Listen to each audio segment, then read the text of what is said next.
Here's my weekly roundup of what's been happening in Parliament and Tatton. Well, you'll be relieved to know it's gone a little bit quiet last week on the Brexit front, but next week it will be heating up as the Prime Minister comes back with what she's managed to secure within that withdrawal agreement, and we'll be voting on it on Thursday.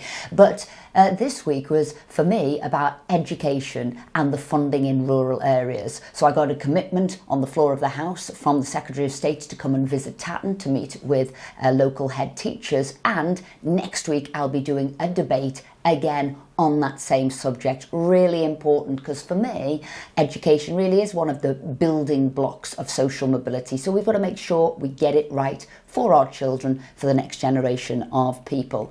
And transport.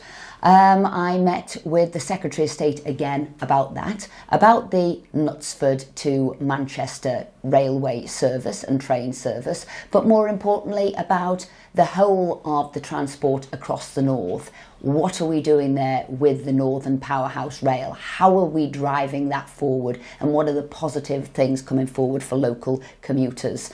And again, local commuters, transport, well then you've got to think about parking too. Cheshire East, what are you thinking about? We've got one long-term car park here in Wilmslow that you're thinking of increasing the cost per day from £3.50 to £7.50. Not possible.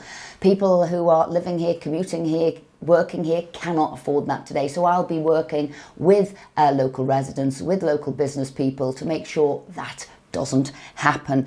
And also had a lovely visit today to Peever Superior Primary School. It was their Internet Safety Week, and Google came in to speak to the children about how to stay safe online. Always love going to primary schools. Love the questions they ask. They don't care. They just say it as it is. So that's our roundup of the week. What we've been doing fundamentally on education, on travelling, transport, car parking charges. And as we know, next week will be another big week in Parliament for Brexit.